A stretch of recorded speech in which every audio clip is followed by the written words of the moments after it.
શિવ તત્વ શું છે? શિવ અને મહાકાલ આ બંને વચ્ચે ફરક શું છે? શિવજી પોતે એક જ એવા દેવતા છે કે જે તમને આ કળિયુગ રૂપી સંસારમાંથી તમને મોક્ષ આપવાનો જો પાવર કોઈ દેવતા રાખે છે તો એ આ શિવજી પોતે રાખે છે. અને એટલા જ માટે આજના આ દિવસે આપણે આવો બધા સાથે મળી અને એમની વિશેષ ભક્તિ કરીએ તો આ સંસાર રૂપિયા 84 લાખ યોનિઓનો જે સફર છે એમાંથી શિવજી આપણને મોક્ષની પ્રાપ્તિ કરાવશે. એ મૃત્યુ પછી કઈ રીતે મદદરૂપ છે અને જીવન પર્યંત કઈ કઈ રીતે મદદરૂપ થશે? શિવ છે એ સ્મશાનના પણ દેવ છે, શિવ છે એ સાંસારિક પણ છે અને શિવ એ વૈરાગી બી છે.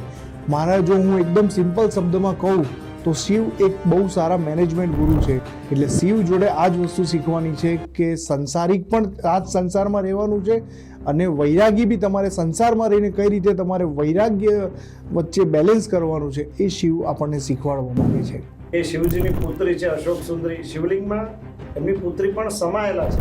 શિવલિંગનું જે પાણી જ્યાં નીકળતું હોય છે ત્યાં આગળ એક નાના એક સર્પ જેવી આકૃતિ બનેલી હોય છે, એ છે અશોક સુંદરી.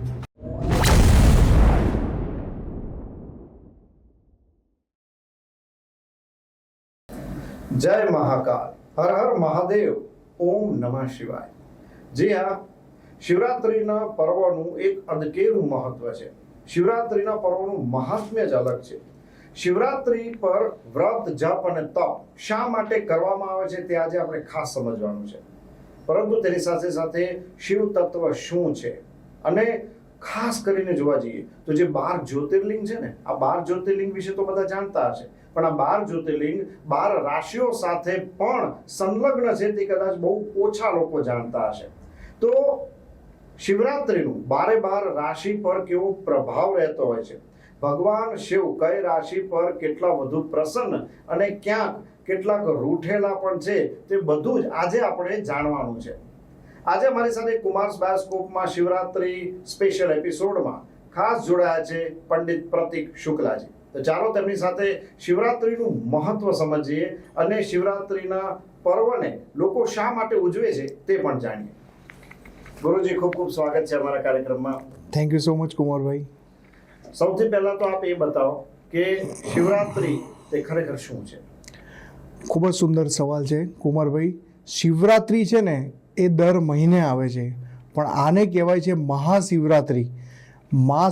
માઘ મહિનાની કૃષ્ણ પક્ષની 14મી તિથિ એટલે એને માઘ શિવરાત્રિ તરીકે ઓળખવામાં આવે છે.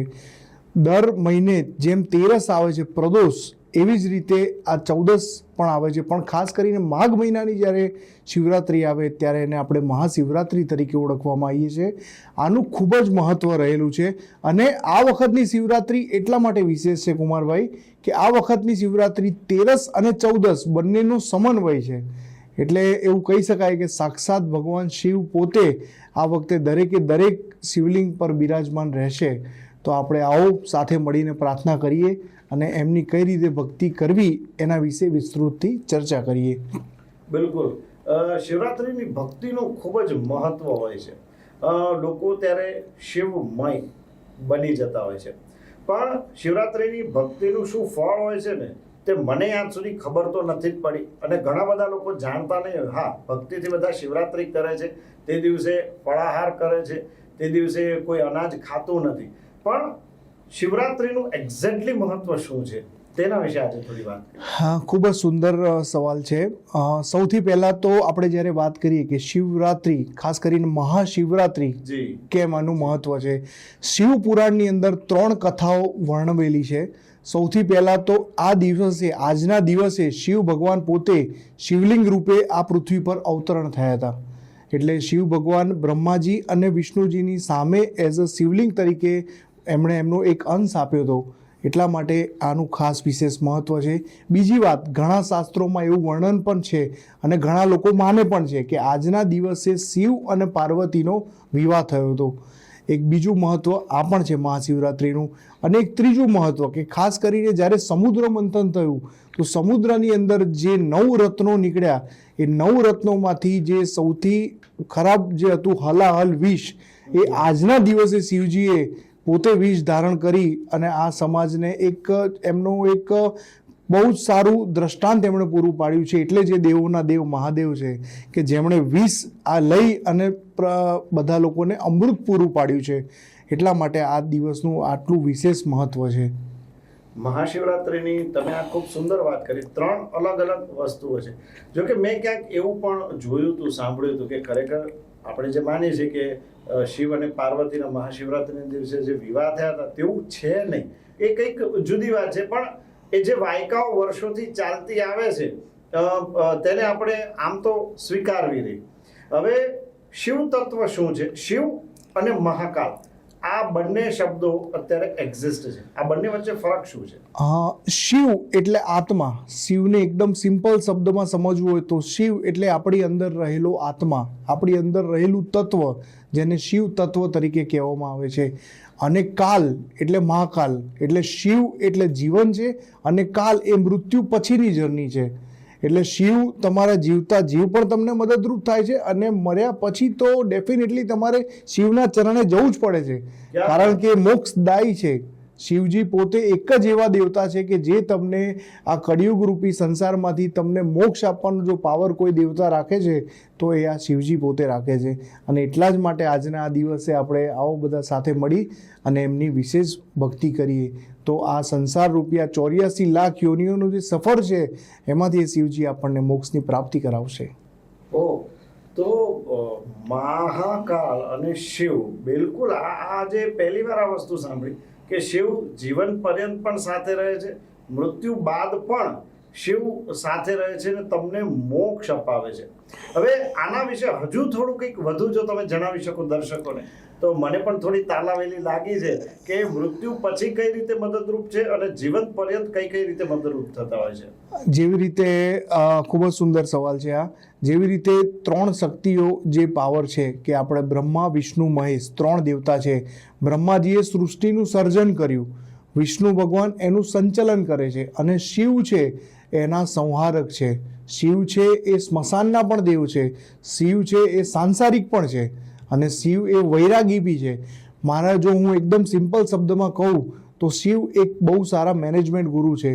એ તમને શીખવાડવા માંગે છે કે સુખ અને દુઃખ બંને એક ડિસ્ટન્સથી જુઓ, એક બંને વચ્ચેનો બેલેન્સ તાલમેલથી અગર જો જીવન જીવવામાં આવે તો ડેફિનેટલી તમને એની અંદર ફાયદો થાય છે. એટલે શિવ જોડે આ જ વસ્તુ શીખવાની છે કે સંસારિક પણ આ જ સંસારમાં રહેવાનું છે અને વૈરાગી બી તમારે સંસારમાં રહીને કઈ રીતે તમારે વૈરાગ્ય વચ્ચે બેલેન્સ કરવાનું છે એ શિવ આપણને શીખવાડવા માંગે છે.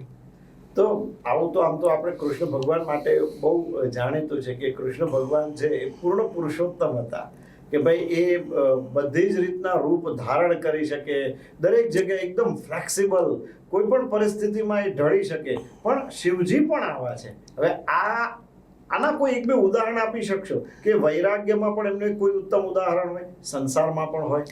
શિવજીનું સૌથી બેસ્ટ જો વૈરાગ્યમાં ઉદાહરણ આપવું હોય તો આપણે જોઈએ છીએ કે દરેક સ્મશાનની અંદર શિવ પ્રતિમા હોય છે કે શિવની આખી પ્રતિમા છે ને એ તમને વૈરાગ્ય રૂપમાં જોવા મળશે. તમે જનરલી આપણે સ્મશાનમાં જઈએ તો તમને આખી શિવની પ્રતિમા જોવા મળશે. અને શિવનું સાંસારિક રૂપ જોવું હોય તો શિવલિંગ જે મંદિરમાં દરેક મંદિરમાં જ્યાં શિવલિંગ છે એ શિવલિંગ બી આખો શિવ પરિવાર છે. એમાં શિવજી પોતે છે, પાર્વતી માતા છે, ગણપતિ છે, કાર્તિકેય છે અને શિવજીની પુત્રી અશોક સુંદરી એ પણ શિવલિંગની અંદર સમાહિત છે. બહુ ઓછા લોકોને આ વસ્તુની ખબર છે કે શિવની એક પુત્રી પણ છે જેમનું નામ છે અશોક સુંદરી, એ પણ શિવલિંગની અંદર સમાહિત છે. એટલે શિવલિંગ એ આખું શિવ પરિવાર છે, ખાલી શિવ ને પાર્વતી નથી. ઓકે, તો અત્યાર સુધી તો એવું સાંભળવા મળતું હતું કે ગણેશજી અને કાર્તિકેયજી આ શિવ અને પાર્વતીના 2 પુત્રો ને એમની જ વાત, પણ જે અશોક સુંદરી જે તમે વાત કરી એમની કઈ પણ નાની મોટી વાત કઈ જણાવી શકો ખરા? હા, બહુ સુંદર સવાલ છે. અશોક સુંદરી એ શિવને બહુ જ વહાલી હતી, બહુ જ. અને ઓબ્વિયસલી આપણને ખબર જ છે કે પિતાને સૌથી વહાલી એમની પુત્રી જ હોય છે. તો અશોક સુંદરી માટે વિશ્વમાં સૌથી પહેલું કન્યાદાન છે ને શંકર ભગવાને કર્યું હતું. અને અશોક સુંદરીને એ જમાનામાં શિવ પુરાણમાં આનો ઉલ્લેખ પણ છે. શિવ પુરાણ જો તમે વાંચો તો એમાં આનો ઉલ્લેખ પણ આવે છે કે અશોક સુંદરીને શિવ ભગવાને સ્પેશિયલ વરદાન આપ્યું છે મહાદેવે કે જે બી કન્યાદાન પછી જ્યારે એની સાસરે જતી હશે અને એના સાસરેમાં પણ જ્યારે કોઈ પણ તકલીફ હોય અને તકલીફમાં પણ જો શિવ અને અશોક સુંદરીનું નામ દઈ અને જો શિવ ભગવાનની ભક્તિ કરશે તો એના કોઈ પણ સાંસારિક તકલીફ નહીં આવવા દઉં એવું શિવે અશોક સુંદરીને વરદાન આપ્યું છે. એ શિવની મહત્તા છે, એ મહાદેવની મહાનતા છે. આ બહુ જ નવી વાત છે મારા માટે. મેં ખરેખર આના વિશે ક્યારેય મેં જાણ્યું જ નહોતું, મને ખબર જ નહોતી કે શિવજીની પુત્રી છે અશોક સુંદરી. શિવલિંગમાં એમની પુત્રી પણ સમાયેલા છે. હાજી. ક્યાંય કોઈ સ્થળ એવું છે કે જ્યાં અશોક સુંદરીની પૂજા થતી હોય કઈ વિશેષ? કારણ કે ઘણી બધી વખત આપણે એવું જાણતા હોઈએ છીએ કે આ મંદિર આ જગ્યા સિવાય બીજે ક્યાંય જોવા ન મળે. આવું આમાં કંઈ ખરું? ના, એવું આમાં નથી. એકચ્યુઅલી અશોક સુંદરીનું વર્ણન ખૂબ જ વિસ્તૃતની અંદર મહાશિવ પુરાણમાં નથી, પણ એટલું છે કે સાઉથમાં ઘણી જગ્યાએ એમના મંદિર હોય છે. અને ખાસ કરીને તમે જ્યારે શિવલિંગ જોશો જ્યાં જડાધારી હોય છે, કે જ્યાંથી શિવલિંગનું જે પાણી જ્યાં નીકળતું હોય છે ત્યાં આગળ એક સર્પ જેવી આકૃતિ બનેલી હોય છે, એ છે અશોક સુંદરી. અને એ શિવને બહુ જ પ્રિય છે. તો ગળામાં જે સર્પ ધારણ કર્યો છે એ જુદો છે, એ વાસુકી નાગ. હા. અને જ્યાંથી તમે કહો કે જલનો નિકાલ થાય છે ત્યાં એક સર્પાકાર પાછો બીજો હોય છે, એ એમની પુત્રી છે. હાજી. વાવ, ગ્રેટ. આ બિલકુલ ખબર જ નહોતી કે આવું કઈ છે. અચ્છા, ખાસ કરીને કુમારિકાઓ જે વ્રત કરતી હોય છે, સોમવાર કરતી હોય છે, તેમાં કદાચ આ અશોક સુંદરીજી નો પણ કોઈ રોલ ખરો શિવજીની સાથે? કારણ કે પુત્રી પણ છે અને જે પૂજા કરી રહી છે તે પણ કોઈ ઘરની પુત્રી છે. કોઈ સંબંધ ખરો આના વિશે? 100%. તમે આજે શિવ પુરાણ જો વાંચો તો આમાં આ દરેક વસ્તુનું વર્ણન કરેલું છે. શિવ એક જ એવા દેવ છે કે ભોળાનાથ છે, તમે જે માંગો એ તમને આપશે. એ પછી સામે નથી જોતા કોણ છે. અને આપણે જો ઇતિહાસ જોયો હોય અથવા સાંભળ્યો હોય તો સારા પેલા કહેવાય કે સારા દેવતાઓને પણ એમણે વરદાન આપ્યા છે. અને રાક્ષસો જે હતા, જે અસુરો હતા, એ લોકોને પણ વરદાન શિવ ભગવાન જ આપતા હતા. એટલે શિવ એક જ એવા દેવ છે, ભોળાનાથ છે, તમે જે માંગો એ તમને આપશે અને તમારી ધાર્યા કરતાં પણ તમને વધારે આપશે. એ ખાલી ને ખાલી પાવર એમનો જ છે. એટલે જે બી દીકરીઓ 16 સોમવારનું વ્રત કરતી હોય એ ક્યાંક ને ક્યાંક એ સિસ્ટમ એમના થકી જ આવેલી છે.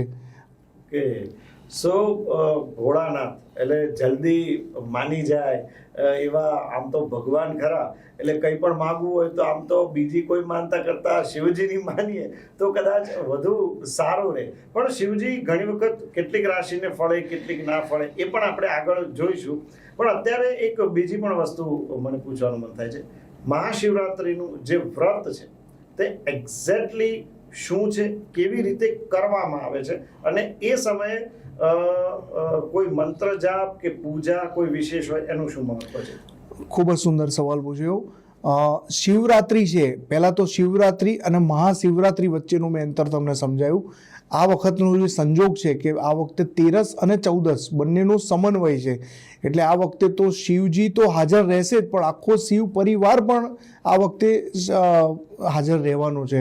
તો એવો જ્યારે આટલો સરસ સુપ્રસંગ હોય તો સૌથી પહેલાં તો મહાશિવરાત્રિનું મહત્વ એટલા માટે છે કે એ દિવસે શિવજીની 4 પ્રહરની પૂજા થાય છે. પ્રહરને સંસ્કૃત વર્ડ છે, એને ગુજરાતીમાં આપણે સમજીએ તો પ્રહર એટલે ભાગ. એટલે સૂર્યાસ્તથી લઈ અને સૂર્યોદય સુધીનો જે સમય છે એને ટોટલ 4 ભાગમાં વહેંચવામાં આવે છે. એટલે ફોર એક્ઝામ્પલ સાંજે 6 વાગે જો સૂર્યાસ્ત થાય તો 6 વાગ્યાથી 9 વાગ્યા સુધીનો જે સમય છે એ પહેલો પ્રહર છે, 9 વાગ્યાથી 12 વાગ્યાનો છે એ બીજો પ્રહર છે, 12 થી 3 વાગ્યાનો જે પ્રહર છે એ ત્રીજો પ્રહર છે, અને 3 વાગ્યાથી લઈ અને સવારે 6 વાગ્યા સુધીનો જે ટાઈમ છે, જે સૂર્યોદય સુધીનો જે ટાઈમ છે, એ ચોથો પ્રહર છે. તો 3 કલાકનો એક પ્રહર ગણ્યો? હાજી. એટલે 3 કલાકમાં અલગ અલગ દ્રવ્યોથી અને અલગ અલગ મંત્રોથી શિવલિંગની સામે શિવજીની પૂજા અર્ચના થાય છે. અને એ દરેકે 4 પ્રહરનું ફળ અલગ અલગ મળે છે આપણને. પણ મેં તો અત્યાર સુધી મહાશિવરાત્રિ પર જ્યારે પણ હું મંદિરે ગયો છું, હું તો દિવસે ગયો છું. આ ખબર નથી આખી રાત કોઈક ને કોઈક સ્વરૂપે પૂજા ચાલતી હોય છે. રાત્રિના જે 4 પ્રહર છે એ દરેક પ્રહરમાં કેવી રીતે પૂજા થાય છે તે ટૂંકમાં સમજાવો. ખૂબ જ સુંદર સવાલ છે. 4 પ્રહર પૂજા જે છે, સૌથી પહેલું પ્રહર છે એમાં શિવ ભગવાનને તો સમર્પિત છે, પણ એમાં સાથે સાથે બ્રહ્માજીને ઉદ્દેશીને પણ એમાં પૂજા કરવામાં આવે છે. બ્રહ્મા છે એ પૃથ્વીના સર્જન કરતા છે. એટલે પહેલા પ્રહરની અંદર તમારે જો તમારા શરીરની અંદર કોઈ પણ બીમારી હોય અથવા કોઈ પણ તમને તકલીફ હોય, શારીરિક તકલીફથી તમે પીડાતા હોય, તો પહેલા પ્રહરની પૂજા કરવામાં આવે છે. પહેલા પ્રહરની પૂજામાં સૌથી પહેલાં તો શિવલિંગની સામે બેસી અને દૂધ અને પાણીથી શિવનો અભિષેક કરવામાં આવે છે. અને ઓમ નમઃ શિવાયની માળાથી 108 વાર ઓમ નમઃ શિવાયની માળાનો જપ કરી અને પછી એની ઉપર શિવજીના વિશેષ આશીર્વાદ આપણે પ્રાપ્ત કરી શકીએ છીએ. આ સાંજે 6 થી 9 થી 12 જોઈએ. બહુ સરસ. 9 થી 12 નો જે સેકન્ડ પ્રહર છે એમાં ભગવાન શિવની તો પૂજા છે જ, પણ એની સાથે એમાં આપણે વિષ્ણુ ભગવાનને ઉદ્દેશીને પણ પૂજા કરીએ છીએ. જે લોકોને જીવનમાં વૈભવ જોઈતો હોય, જે લોકોને પૈસા જોઈતા હોય, આજના સમયમાં પરમેશ્વર પૈસો મારો નાથ એવું છે. આજના ભૌતિકતાવાદ જમાનામાં એવું છે. તો તમારે જો પૈસો જોઈતો હોય, તમારે જો વૈભવ જોઈતો હોય, જો સમૃદ્ધિ જોઈતી હોય, તો તમારે બીજા પ્રહરની પૂજા કરવી જોઈએ, જે છે 9 થી 12 વાગ્યાનો સમય. આ પ્રહરની અંદર તમે શિવજીની સામે બેસી, શિવલિંગની સામે બેસી અને એ પ્રહરમાં તમારે ભાંગથી શિવજીનો અભિષેક કરવો જોઈએ અને પંચામૃતથી શિવજીનો અભિષેક કરવો જોઈએ. અને એની અંદર બી તમે રુદ્રાભિષેક કરી શકો છો, અથવા કશું ના આવડે તો તમે ત્રંબકમ યજામહે સુગંધિમ પુષ્ટિવર્ધનમ ઉર્વારુકમિયો બંધનાદ મૃત્યુર્મુક્ષી યમામૃતાત ના મંત્ર દ્વારા 108 વાર આ મંત્ર કરી અને તમે એનો કરી શકો છો. અચ્છા, તો એક પાછો બીજો પ્રશ્ન મારા મનમાં થાય છે. 9 થી 12 એ વૈભવ માટે કે તમે જે લક્ષ્મીજી જે આપણે પ્રસન્ન થાય આપણા ઉપર એના માટેની વાત છે. તો 3 કલાક સળંગ બેસવાનું છે કે આ 3 કલાકની અંદર કોઈ ખાસ સમય કે આ 3 કલાકની અંદર તમારે પૂજા કરી નાખવાની? 3 કલાકની અંદર તમારે પંચોપચાર પૂજા એટલે 5 ઉપચાર શાસ્ત્રમાં કીધેલા છે કે 5 ઉપચાર દ્વારા તમે કોઈ પણ દેવની પૂજા કરી શકો છો. એમાં અબીલ, ગુલાલ, સિંદૂર અને શિવ પોતે એટલે શિવની જે રુદ્રાભિષેક જે છે, શિવને પાણી ચડાવો, શિવને દૂધ ચડાવો. બીજો પ્રહર હોય તો એમાં ભાંગ ચડાવી શકો, તમે પંચામૃત ચડાવી શકો, દહીં ચડાવી શકો, અને એ રીતે તમે એની પૂજા 3 કલાક પૂરી પૂજા કરવાથી એનું ફળ મળે છે. તો 3 કલાક સુધી તમારે બેસવાનું હોય છે અને મંત્ર જાપ ચાલુ રાખવાનો. ઓકે, એ રીતે એનો 3 કલાકની અંદર પૂજા પૂરી કરી નાખવાનું તો મહત્વ છે, પણ એ 3 કલાકની અંદર કોઈ પણ સમય પૂજા કરવી એવું નથી. 3 કલાક પૂરો સમય એ પૂજા ચાલવી જોઈએ. ઓકે, સો 9 થી 12 કે 6 થી 9 કરો કે 9 થી 12 કરો, એ પૂજા ચાલવી જોઈએ. ભાંગની તમે જે વાત કરી ને એના વિશે પણ આજે આપણે આગળ થોડી વાત કરીશું. હવે 12 થી 3 ની પૂજા કેવી હોય છે તેના વિશે પહેલા જણાવો. બહુ સરસ. 12 થી 3 જે પૂજા છે એ પર્ટિક્યુલરલી એ પૂજા જ શિવજીને સમર્પિત છે. 12 થી 3 જે છે એ ખાસ કરીને સાધકો કે જે લોકો મેડિટેશન સાથે જોડાયેલા છે, જે લોકો ધ્યાન સાથે જોડાયેલા છે, જે લોકોને ધ્યાનમાં ઉત્તરોત્તર પ્રગતિ કરવી છે, જે લોકોને એમની કુંડલીની શક્તિ જાગૃત કરવી છે, જે લોકો તંત્ર મંત્ર સાથે જોડાયેલા છે, એ લોકો માટે આ 12 થી 3 નો જે ટાઈમ છે એ સ્વયં દેવ કે દેવ મહાદેવ સ્વયં એમને સમર્પિત છે. આ દરમિયાન તમે મહાદેવજીની પંચોપચાર પૂજા તો કરવાની જ હોય છે, પ્લસ આમાં તમે 108 વાર મૃત્યુંજય મહાદેવ ત્રાહી મમ શરણાગતમ જન્મ મૃત્યુ જરા વ્યાધિ પીડિત તમ કર્મ બંધને, આના સાથે તમે જો પૂજા કરશો તો શિવજી તમને ધ્યાનમાં એકદમ એક્સ્ટ્રીમ લેવલ સુધી તમને પહોંચાડી શકે છે. અને એવું કહેવાય છે કે જે લોકો ધ્યાન ને સાધના સાથે જોડાયેલા છે એ લોકો શિવજીને ગુરુ માને છે. તો શિવ ભગવાન તમને આ 12 થી 3 સમયગાળામાં તમારું ગુરુ બનીને તમારું માર્ગદર્શન કરે છે અને તમને એમાં પ્રગતિ કરાવે છે. ઓકે, અને છેલ્લું 3 થી 6 ક્યારે કરવું, કોણે કરવું અને કેવી રીતે કરવું? ખૂબ જ સુંદર સવાલ. 3 થી 6 નો જે સમયગાળો છે એને આપણે બ્રહ્મ મુહૂર્ત પણ કહીએ છીએ. અને આમાં આ 3 પૂજાઓનું સૌથી એક્સ્ટ્રીમ ફળ એટલે તમારે જ્યારે જીવનમાં મોક્ષ જોઈતો હોય, તમે થાકી ગયા છો જીવનમાં, તમે હારી ગયા છો, તમે સંતાન પ્રાપ્તિ માટે ટ્રાય કરો છો, નથી થઈ રહ્યું, તમારું કોઈ દેવું થઈ ગયું છે, તમને કોઈ તકલીફ છે જીવનમાં, તો આ 3 થી 6 નો જે સમયગાળો છે કે ત્યાં અચૂક શિવજી હાજર છે. એ ટાઈમે તમારે જે દિલ ખોલીને તમારે માંગવું હોય તમે માંગી શકો છો. અને આ દરમિયાન તમને કશું ના આવડે તો ખાલી તમે આંખો બંધ કરીને શિવજીનું ધ્યાન કરો, તમને ઓટોમેટિક એમનો ચમત્કાર થશે. અચ્છા, માની લો કે પૂજા નથી કરી શકતા, ફક્ત મનમાં ઓમ નમઃ શિવાયના જાપ કરશે તો પણ ચાલશે ખરું? 100% ચાલશે. પંચાક્ષરી મંત્ર, ઓમ નમઃ શિવાય પંચાક્ષરી મંત્ર કહેવામાં આવે છે. તમને કશી શિવ એક જ એવા ભગવાન છે, મહાદેવજી એક જ એવા દેવ છે જેમની ભક્તિનો કોઈ નિયમ નથી. એ ખાલી ભાવના ભૂખ્યા છે. તમે જો સાચા ભાવથી જો તમે ભક્તિ કરશો તો કોઈ પણ રૂપે, કોઈ પણ સ્વરૂપે શિવજી તમને આશીર્વાદ આપશે ને આપશે જ. ઓકે, સો 6 થી 9 નો જે સમયગાળો છે એ શારીરિક સમસ્યાઓ માટેનો છે. 9 થી 12 નો જે સમયગાળો છે એ લક્ષ્મી પ્રાપ્તિ માટેનો છે. અને 12 થી 3 જે છે એ સંસારીઓ માટે નથી, પણ 3 થી 6 જે પાછો છે એ પાછું સામાજિક સમસ્યાઓ, માનસિક પ્રોબ્લેમ આ બધા માટેનો છે. હવે આમાં પાછું એક બીજો સવાલ પણ મને થાય છે, ઘણા લોકોની ઊંઘ જે છે ને એ 3 થી 6 ની વચ્ચે એમને ઉઠી જતી હોય છે. તો આવું જે પ્રશ્ન થાય છે, મને પણ ઘણીવાર એવું થાય છે કે 3 વાગ્યા પછી એની મેળે ઊંઘ ઉડી જાય. હવે આ કોઈ હિન્ટ છે કે પછી આ કોઈ એવો પ્રોબ્લેમ છે કે જે લાંબે ગાળે પ્રોબ્લેમ કરી શકે? શું છે એક્ઝેક્ટલી સમજાવો. પ્રોબ્લેમમાં તો આપણે નહીં જઈએ, આપણે સારું પોડકાસ્ટ કરીએ છીએ અને સારું આપણે આજે મહાશિવરાત્રિની પર્વની વાત કરીએ છીએ, પોઝિટિવ વાત કરીએ કે આપણે કોસ્મિક એનર્જી 3 થી 6 જે દરમિયાન જે સમયગાળો છે કે જે બ્રહ્મ મુહૂર્ત બી એને કહેવામાં આવે છે, તો એ સમયગાળા દરમિયાન જે એનર્જી છે એકદમ હાઈ લેવલ પર હોય છે, ઓક્સિજનનું સ્તર પણ એકદમ સારું હોય છે અને એવા ટાઈમની અંદર તમે ડાયરેક્ટ ડિવાઇન પાવર સાથે તમે કનેક્ટ થઈ શકો છો, શિવ તત્વ સાથે તમે કનેક્ટ થઈ શકો છો. એટલે જ આ સમયગાળાનું સૌથી વધારે મહત્વ છે. તમે જો ધ્યાનમાં બેસો તો તમને એ આ અનુભૂતિનો વિષય છે કે તમે જો એ જાતે અનુભવ કરશો. 3 થી 6 નો જે સમયગાળો છે, તો તમે એ દરમિયાન તમે ધ્યાન કરશો અને કશું જ નથી આવડતું, કંઈ નહીં, ખાલી આંખો બંધ કરી મનમાં જે વિચાર આવે છે એ વિચાર આવવા દો અને શિવનું ખાલી યાદ કરો, શિવનું ધ્યાન કરો, શિવની આકૃતિ મનમાં બનાવો. કશું ના થાય તો ખાલી શિવલિંગમાં ઓમ નમઃ શિવાય, ઓમ નમઃ શિવાય મનમાં તમે જાપ કરો તો ઓટોમેટિક તમે ડિવાઇન પાવર સાથે, શિવ તત્વ સાથે તમે કનેક્ટ થઈ શકશો. તમે આ બહુ સરસ વાત કરી કે મન ભટકતું પણ રહેતું હોય છે, વિચારો પણ આવતા હોય છે, અને જે થતું હોય થવા દો, ફરી પાછા શિવજી ઉપર આવી જાઓ. તો આ કરવાથી ધીરે ધીરે જે મન ભટકવાનું છે તે ઓછું થઈ જશે ખરું? 100% થશે, 100% થશે. કારણ કે તમે ડાયરેક્ટ ડિવાઇન પાવર સાથે કનેક્ટ થાવ છો. એટલે જે મનમાં આવતા કોઈ પણ નેગેટિવ વિચારો, મનનો એક નેચરલ આંતરિક સ્વભાવ છે કે ભટકવું, પણ ભટકેલું મન બી પાછું તમને એ ટ્રેક ઉપર લાવવા માટેનું કામ છે ને એ આ સમયગાળો કરે છે.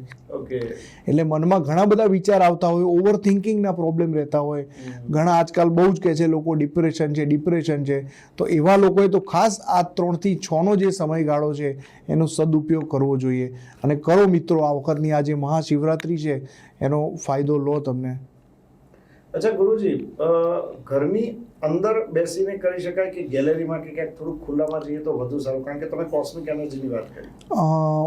આ બહુ જ સારો સવાલ છે કુમારભાઈ. કોસ્મિક એનર્જી જ્યારે આપણે લેવી હોય તો ઓબ્વિયસલી આપણે જ્યારે આકાશનું દર્શન થઈ શકે એવી જે પરિસ્થિતિ હોય કે ઓસરી છે કે તમારું ધાબુ છે અથવા ગાર્ડન છે કોઈ આસપાસમાં અથવા તમારા ઘરની કોઈ ગાર્ડન છે, તો એમાં બેસીને કરો તો એનો પાવર 10 ગણો વધી જાય છે. બાકી બારી ખુલ્લી રાખીને તમે તમારા રૂમમાં પણ કરી શકો છો, પણ જો આકાશનું દર્શન થઈ શકે તો એનો પાવર 10 ગણો વધી જાય છે. એટલે એ હિતાવ છે કે એમાં તમે નેચરલ જે છે આ સ્કાયની સાથે રહીને કરો. ઓકે, આ તો થઈ રાત્રિના 4 પ્રહરની વાત. હવે વાત કરીએ દિવસની, સવારના 6 થી સાંજના 6 સુધીમાં. હવે આખો દિવસ આપણે વ્રત કરતા હોઈએ છીએ, ઉપવાસનું પણ એનું મહત્વ છે. ઘણા લોકો ફળાહાર પણ કરતા હોય છે. આમાં પ્યોર ઉપવાસ જ કરવાનો હોય છે કે તમે ફળાહાર કરો તો ચાલી શકે છે? એકચ્યુઅલી શાસ્ત્રમાં ફલાહાર લખેલો છે, પણ આપણે ત્યાં ફલાહારનો છે ને અર્થઘટન થઈ ગયું છે. ફરાળ બહુ થાય છે. આપણે ફલાહારમાં ખાલી ને ખાલી ફ્રૂટ અને દૂધનું જ તમે સેવન કરી શકો છો. અને મેં કીધું એમ કે શિવજીની ભક્તિનો કોઈ જ નિયમ નથી. શિવજી ભાવના ભૂખ્યા છે. તમે જો ભાવ તમારો સાચો હશે ને તો તમે ફલાહાર કરશો કે નહીં કરો, ઓટોમેટિક તમને તમારું ફળ સુધી તમને શિવજી લઈ જ જશે, તમને મળી જ જશે. પણ તો બી તમારે કરવું હોય તો તમે ખાલી ને ખાલી ફલાહાર, દૂધ, અથવા એક જ એવો દિવસ છે કે જે દિવસે ભાંગ પીવામાં આવે છે. મહાશિવરાત્રિના દિવસે જ ભાંગનું સેવન કરવામાં આવે છે, પણ એ બી લિમિટમાં. અને એનું પણ એક શાસ્ત્રમાં વિશેષ મહત્વ છે. બિલકુલ. આજે હું તમને અગાઉ પણ કીધું કે આપણે ભાંગ વિશે વાત કરીશું. તો ભાંગનું મહત્વ શું છે? શા માટે ભાંગ? ભાંગ જે છે ને, ભાંગ એ એક ઠંડક આપનારી વસ્તુ છે. આયુર્વેદમાં જો આપણે ખબર હશે કે ભાંગથી શરીરમાં ઠંડક, એની ભાંગની જે તાસીર છે એ ઠંડી તાસીર છે. અને શિવ ભગવાને જેમ આપણે આગળ વાત કરી કે જ્યારે એમણે ગળામાં હલાહલ વિષ પીધું તો એમને ગળામાં ખૂબ જ વેદના થવા માંડી, ખૂબ જ એમને તકલીફ પડવા માંડી.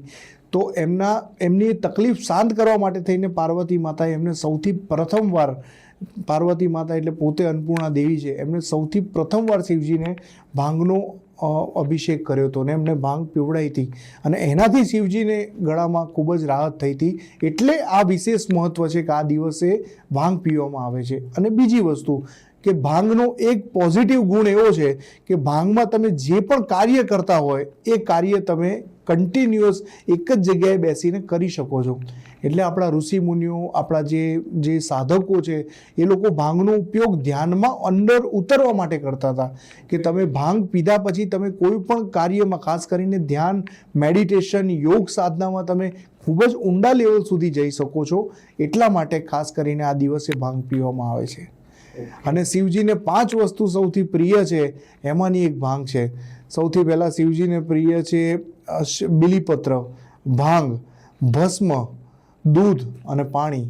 આ 5 વસ્તુ શિવજીને બહુ જ પ્રિય છે. એટલા માટે ખાસ કરીને શિવને ભાંગ આજના દિવસે જ અર્પણ કરવામાં આવે છે.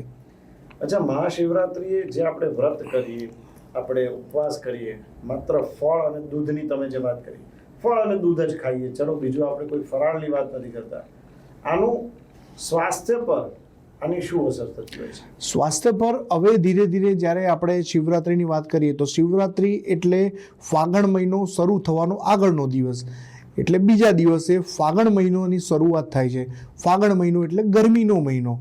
ગરમીની જેમ જેમ શરૂઆત થાય એટલે આપણા શરીરની અંદર આપણા જેમ ઋતુ, આપણા ઋષિમુનિઓ એટલા મહાન હતા કે એ લોકોને ખબર હતી કે જેમ જેમ ઋતુઓ ચેન્જ થાય છે એવી જ રીતે આપણા શરીરમાં પણ હોર્મોનલ્સ ચેન્જ થાય છે. આપણા શરીરમાં પણ દરેક વસ્તુનું ઋતુ પ્રમાણે ચેન્જીસ થાય છે.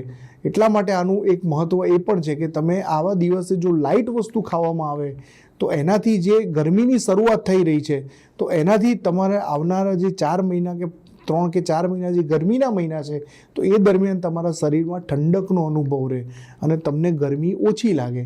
એટલા માટે ખાસ કરીને ભાંગ અને ફલાહારનું મહત્વ કીધેલું છે. તમે આ બહુ મહત્વની વાત કરી, હોર્મોનલ ઇમ્બેલેન્સ અને ગરમી. કદાચ માટે જ જે બહેનો છે, મહિલાઓ છે, તેમને ભાગે વ્રત કરવાના વધુ આવી રહ્યા છે. કારણ કે હોર્મોનલ ઇમ્બેલેન્સ તેમને, કારણ કે દર 15 દિવસે અને દર 28 દિવસે જે તેમનામાં ચેન્જીસ આવતા હોય છે, એમાં કદાચ આવા વ્રત, તપ, જપ, ઉપવાસ બધાનું ખાસ મહત્વ હોય છે. આ પણ એક મહત્વની વસ્તુ કરી. હવે જો વાત કરીએ તો તમે વાત કરી હતી જ્યોતિર્લિંગની, બરાબર છે. હવે ભારતમાં 12 જ્યોતિર્લિંગ છે, એ તો બધા જાણે છે. પણ મેં જ્યારે તમારી સાથે ચર્ચા કરી હતી આ પહેલા, ત્યારે તમે એવું કીધું હતું કે 12 જ્યોતિર્લિંગ 12 રાશિઓ સાથે સંકળાયેલા છે. હું એમ નથી કહેતો કે લોકોને ખબર નહીં, પણ ઘણા બધા એવા મારા જેવા જિજ્ઞાસુ હશે કે જેમને કદાચ આ વાતની જાણ નહીં હોય.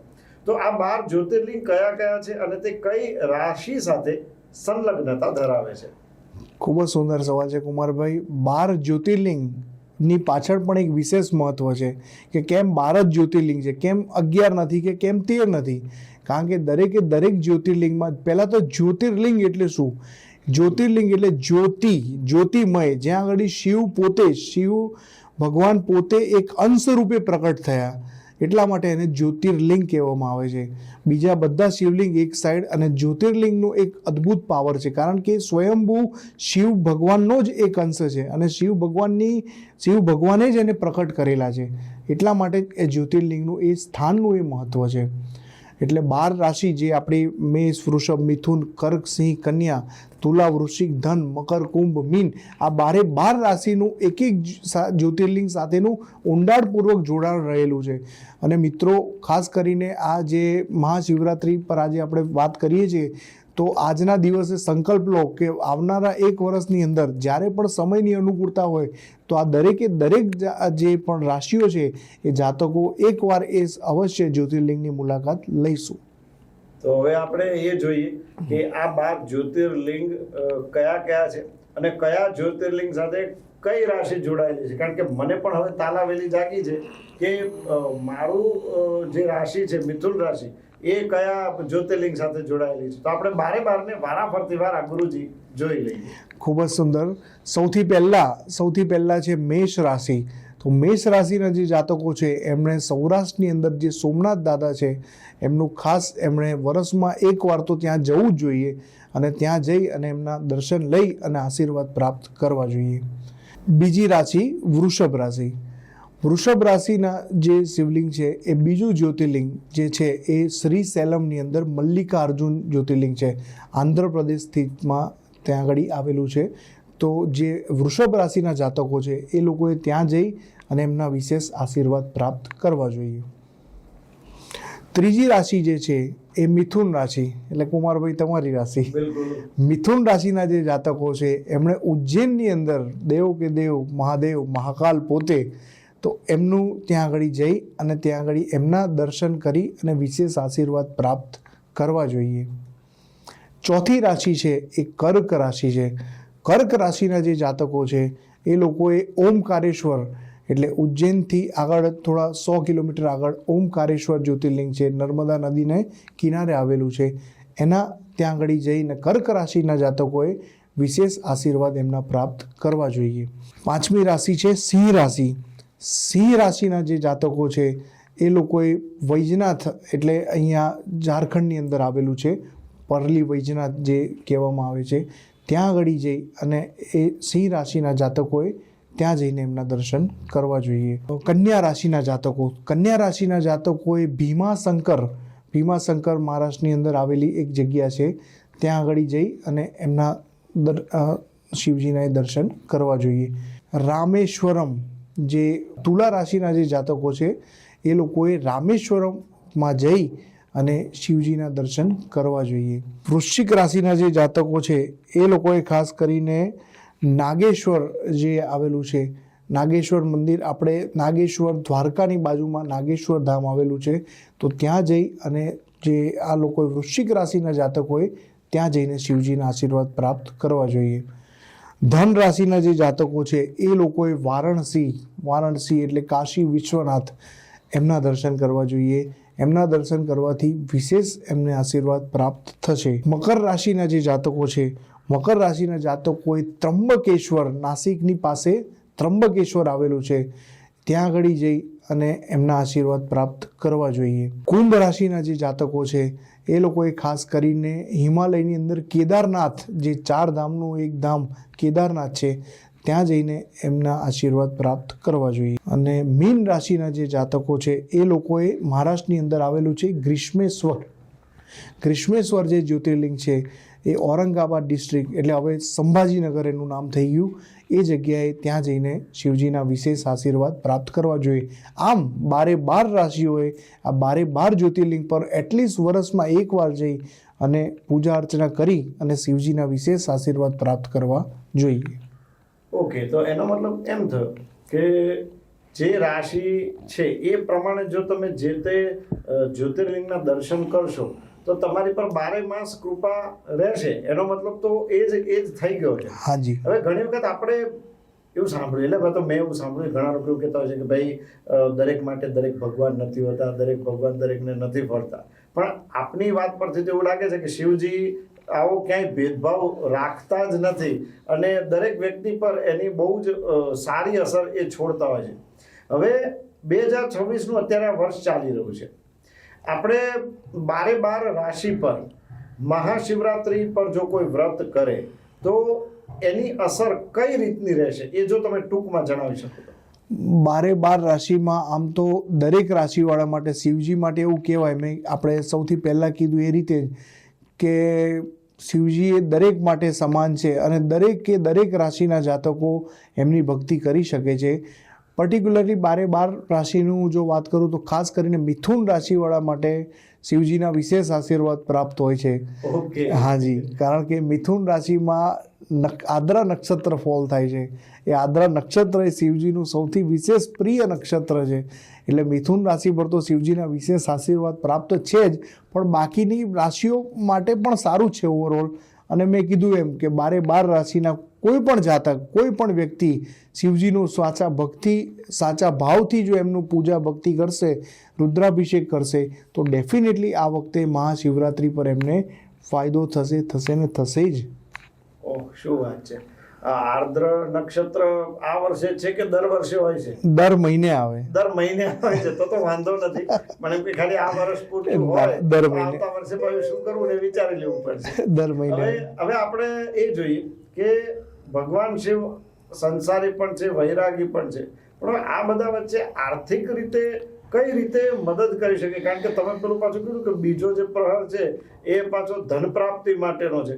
આ કઈ રીતે સેટ થતું હોય છે? ખૂબ જ સુંદર સવાલ છે. ઘણા બધા લોકોને ગેરસમજ હોય છે કે ભાઈ શિવજી છે ને એ સ્મશાનના દેવ છે, શિવજી પોતે ભસ્મ લગાવે છે, શિવજી જોડે કશું છે નહીં, તો શિવજી આપણને વૈભવ કઈ રીતે આપશે? પણ એવું નથી મિત્રો. શિવજી એ જ છે કે જેમણે કુબેરને કુબેર બનાવ્યો છે. જે ધનના દેવતા કુબેર છે, એ કુબેરને કુબેરનું સ્થાન આપવા વાળા પણ શિવજી છે, અને ઇન્દ્રને દેવોનું રાજ્ય આપવા વાળા પણ શિવજી છે. તો શિવજી એ સર્વત્ર છે. શિવજી જોડે તમે જે માંગો એ તમને આપશે, બસ સાચા ભાવથી માંગો. એ ખાલી ને ખાલી ભાવના ભૂખ્યા છે, એટલે જે ભોળાનાથ છે. અચ્છા, હવે અત્યારના પ્રશ્નોમાં રિલેશનશિપ એક પ્રોબ્લેમ થઈ ગયો છે. બાપ દીકરાનો હોય કે મા દીકરાનો હોય કે પછી અત્યારે જે કપલ્સ હોય છે એમના પણ આ રિલેશનશિપના પ્રોબ્લેમ ઊભા થઈ ગયા છે. કરંટ એરા એવો છે કે સ્ટ્રેસ વધુ છે, એને લીધે થઈને આ બધું ઊભું થઈ રહ્યું છે. મહાશિવરાત્રિ અથવા તો 12 માસ ક્યારેય પણ આપણે જો શિવજીની ભક્તિની વાત કરીએ, એ કઈ રીતે આ રિલેશનશિપના પ્રોબ્લેમ ઉપર અસર કરી શકે? ખાલી રિલેશનશિપ નહીં, પણ તમે કોઈ પણ સંતાન પ્રાપ્તિ માટે પ્રયત્નો કરતા હોય તો એના માટે પણ તમે આમાં પૂજા કરી શકો. તમારા બાળક તમારું, આજકાલ દરેક પેરેન્ટ્સનો પ્રોબ્લેમ છે કે બાળક મારું સાંભળતું નથી. પણ મિત્રો, બાળક જો તમારું નહીં સાંભળે તો કોનું સાંભળશે? તમારે તમારા બાળક જોડે કરાવવું હોય તો પહેલાં તમારે કરવું પડશે. એટલે પહેલાં તમે તમારા હાથે પહેલાં રુદ્રાભિષેક કરો શિવજી ઉપર. એ જોઈને તમારું બાળક તમારું કરશે, અને એના જીવનમાં પણ સ્થિરતા આવશે. એટલે બાળકના જીવનમાં એની આધ્યાત્મિક પ્રગતિ કરવા માટે પણ આ શિવરાત્રિનું વિશેષ મહત્ત્વ છે. સંતાન ના થતા હોય એના માટે પણ વિશેષ મહત્ત્વ છે. તમારે કોઈ દેવું થઈ ગયું છે, કોઈ બિઝનેસમાં પ્રોબ્લેમ છે, ધંધો નથી ચાલતો, કોઈ પણ XYZ જીવનનું કોઈ એવી સમસ્યા નથી મિત્રો કે જે શિવજી નથી સોલ્વ કરી શકતા. ઓલ ઇન વન, કંકર મે બી શંકર હે. એટલે તમે સાચા દિલથી, કશું ના આવડે તો ઓમ નમઃ શિવાયની માળા કરો. જેટલી મેક્સિમમ આખા દિવસ દરમિયાન 24 કલાક છે, જેટલી તમે માળા કરો, જેટલી ભક્તિ કરો, એટલી શિવજીની ભક્તિ કરો, ડેફિનેટલી તમને રિઝલ્ટ મળશે. અચ્છા, આપણે ગયા એપિસોડમાં કે ગયા પોડકાસ્ટમાં વાત કરીએ તો પેલું ન્યુમરોલોજી ઉપર વાત કરી હતી. ન્યુમરોલોજી પ્રમાણે શિવજીની અસર હોય છે કે ખાલી રાશિ પ્રમાણે જ હોય છે? પહેલા તો ન્યુમરોલોજી આપણું શાસ્ત્ર જ નથી એકચ્યુઅલી. એ વેસ્ટર્ન એસ્ટ્રોલોજી છે, આપણું ભારતીય શાસ્ત્ર છે. અને જ્યોતિષ શાસ્ત્ર, એકચ્યુઅલી જ્યોતિષના જનક જ શિવજી છે. જ્યોતિષ શાસ્ત્ર એ શિવ પાર્વતી સંવાદ છે આખો. એટલે શિવજીની જ દેન છે એવું કહી શકીએ. એટલે ક્યાંક ને ક્યાંક એના રિલેટેડ જ છે, અને એમને જ સમર્પિત છે આ વિદ્યા. પણ આપણે દાખલા તરીકે જોઈએ કે 1 નંબર સાથે જે ભગવાન જોડાયેલા છે, 2 નંબર સાથે, દાખલા તરીકે મારો 5 નંબર છે તો બુધ એ ગણપતિજી સાથે જોડાયેલો છે. આ બધાનું કઈ આપણે કનેક્શન મહાશિવરાત્રિ કે શિવજીની કૃપા કે એમના કોપાયમાન વચ્ચેનું કઈ આપણે કરી શકાય? એવું કહી શકાય કે 2 નંબર જે છે, 2 નંબર એટલે ચંદ્રનો નંબર છે. તો ચંદ્ર પોતે શિવજીના માથા પર બેઠેલો છે. તો આ 2 નંબર વાળાએ તો ખાસ કરીને શિવજીની આ મહાશિવરાત્રિએ દૂધ અને પાણીનો અભિષેક કરવો જ જોઈએ. એનાથી ડેફિનેટલી એમના જીવનમાં શાંતિનો અનુભવ થશે. એમના વિચારો, એમની લાગણીઓ પર એ કંટ્રોલ રાખી શકશે. અચ્છા, તમે અભિષેકની જ્યારે વાત કરી ને ત્યારે તમે પાણીની વાત કરી, દૂધની વાત કરી, દૂધ સાથે કાળા તલ પણ ઘણા લોકો ચડાવે છે, અને ભાંગની પણ તમે વાત કરી. આ બધાનું મહત્વ શું છે? દરેક વસ્તુનું અલગ અલગ મહત્વ છે, પણ આપણે જો એ ચર્ચામાં જઈશું તો આ પોડકાસ્ટ હજુ 2 કલાક લાંબો ચાલશે. પણ બહુ શોર્ટમાં સમજાવું કે કોઈ પણ વસ્તુ તમારા જીવનમાં કોઈ પણ વસ્તુ હોય એ વસ્તુ તમારે જ્યારે શિવજી જોડથી જોઈતી હોય, તમારે ધન પ્રાપ્તિ કરવી છે, તમારે જીવનમાં કોઈ દેવું થઈ ગયું છે, ઋણ મુક્તિ કરવી છે, તો તમારે શિવલિંગ ઉપર મધનો અભિષેક કરવો પડે. તમારે માની લો કે કોઈ પણ સંતાન પ્રાપ્તિ જોઈએ છે, તમારે સંતાનની આશા છે, તમે પ્રયત્ન કરો છો પણ નથી રિઝલ્ટ મળી રહ્યું, તો તમારે શિવજી ઉપર ફળોના રસનો અભિષેક કરવો જોઈએ. શેરડી છે કે કોઈ પણ ફળ જે સિઝનનું હોય એનો અભિષેક તમે કરી શકો છો. અને મેં કીધું એમ કે ભાંગ તો સર્વત્ર આ દિવસે ભાંગ એટલે જ મંદિરમાં શિવજીના પ્રસાદ રૂપે પણ વહેંચવામાં આવે છે, કારણ કે આ દિવસે શિવજીની ભાંગ પણ ચડે છે. એટલે ભાંગનું પણ એટલું જ વિશેષ મહત્વ છે કે તમારે કોઈ પણ ફેમિલી પ્રોબ્લેમ ચાલતા હોય, કોઈ શારીરિક પ્રોબ્લેમ તમને હોય, અને કશું નહીં તો તમારે મુક્તિ માટે, શિવ એ મોક્ષના દેવતા છે, શિવની પૂજા જ મોક્ષ માટેની છે. જીસને શિવ કો પા લિયા ઉસને સબ પા લિયા. તો તમારે મોક્ષ જીવનમાં જોઈતો હોય તો બી તમે કોઈ પણ દ્રવ્ય કશું ના મળે તો તમે ખાલી એક બીલીપત્ર શિવને પ્રેમથી અર્પણ કરો, બધું આવી ગયું એમાં. એક બીલીપત્રમાં શિવ તમને દરેકે દરેક 3 ભુવનના સુખ આપી દેશે. એવા છે મારા શિવ. હવે આ છતાં છેલ્લે હજી મારા મનમાં કંઈક છે, દૂધ અને દૂધ સાથે તલ, આ બે વચ્ચે ડિફરન્સ શું કે બે એક જ છે? ના, બંને અલગ અલગ છે. દૂધ તો એટલા માટે કે દૂધમાં કોઈ પણ મિશ્રણ, જે દૂધ સીધું ગાયમાંથી આવે છે કે ડાયરેક્ટ એ દૂધ એ પહેલાં આપણા શાસ્ત્રમાં દૂધ એટલા માટે એનું મહત્વ છે કે દૂધ એક જ એવું છે કે જેમાં દૂધનું ઘણી બધી વસ્તુમાં ચેન્જીસ થઈ શકે છે. દૂધમાંથી દહીં બને છે, દૂધમાંથી છાશ બને છે, દૂધમાંથી માખણ બને છે, માખણમાંથી ઘી બને છે. એટલે દૂધ એક જ એવી વસ્તુ છે કે જેને જેમાં નાખો એમાં એ રીતનું એ ભળી જાય છે. એટલે મલ્ટીપર્પઝ છે. અને દૂધનું એક આયુર્વેદની દ્રષ્ટિએ પણ એક અલગ મહત્વ છે કે એને પૂર્ણ ખોરાક કહેવામાં આવ્યું છે કે દૂધમાં દરેકે દરેક વિટામિન્સ, કેલ્શિયમ, XY ઘણી બધી વસ્તુ દૂધની અંદર આવેલી છે. એટલે એ સૌથી ઉચ્ચ વસ્તુ આપણે શિવજીને અર્પણ કરીએ છીએ, પૂર્ણ આહાર છે. એટલા માટે. અને કાળું તલ છે, કાળી વસ્તુ છે, એ સમર્પણ છે. કાળી વસ્તુ છે એ શનિને પણ રિપ્રેઝન્ટ કરે છે. એટલે તમને શનિની તમારે 7.5 ચાલતી હોય, શનિના કોઈ પ્રોબ્લેમ ચાલતા હોય, તો એના ભાગરૂપે, એના રેમેડીના ભાગરૂપે પણ તમે દૂધની અંદર કાળા તલ અથવા એકલા કાળા તલ તમે શિવલિંગ ઉપર ચડાવશો તો 100% તમને શનિની એ દશામાં પણ તમને રાહતનો અનુભવ થશે. ઓકે. ભગવાન શિવના પુત્ર એટલે ગણપતિજી અને શિવાંશ એટલે હનુમાનજી, કાર્તિકેયજી. હા. તો ભગવાન શિવની સાથે સાથે અથવા તો આ બીજા બંને દેવતાઓ છે ગણપતિજી અને હનુમાનજી, એ લોકોની પણ કોઈ ઇન્ડિવિજ્યુઅલી પૂજા કરે તો એનું પણ ફળ સરખું રહેશે? 100% મળશે. પણ આજના આ દિવસે મેઇન વિશેષ મહત્વ તો શિવજીનું જ રહેશે. અને ગણપતિ તો પ્રથમ પૂજ્ય છે જ. એટલે તમારે કોઈ પણ પ્રહરની પૂજાની શરૂઆતમાં ગણપતિનું પૂજન તો આવશે જ. ગણપતિથી જ પૂજાની શરૂઆત થાય છે. કોઈ પણ પૂજા પ્રથમ પૂજ્ય ગણેશ છે. એટલે ગણપતિનું તો પૂજન ને શિવજી, તમે કોઈ પણ શિવાલય મંદિરમાં પણ જશો તો પહેલા જમણી બાજુ ગણપતિ ને ડાબી બાજુ હનુમાનજી, આ તમને જોવા મળશે જ. એ બેની મંજૂરી પછી જ તમે શિવજી સુધી પહોંચી શકો છો. વાહ, બહુ સરસ. આ ખબર નહોતી, વાત તમારી સાચી છે. આજે પણ એ મંદિરોને જો મને યાદ આવે તો હું ક્લિયરલી કહી શકું કે ડાબા હાથે ગણપતિજી છે ને જમણા હાથે હનુમાનજી જ હોય છે. અને પછી અંદર જે ગર્ભગૃહ હોય છે એમાં શિવલિંગની સ્થાપના થઈ રહી છે. ગુરુજી, મહાશિવરાત્રિનો આ ખાસ પર્વનો એપિસોડ હતો અને તેમાં અમે તમારા ખૂબ ખૂબ આભારી છીએ કે તમે અમારી સાથે જોડાયા અને મહાશિવરાત્રિના પર્વ વિશેની બહુ જ સુંદર તમે માહિતી આપી. કારણ કે ઘણી બધી એવી જાણી અજાણી વાતો છે જેની આપણા વચ્ચે ચર્ચા થઈ.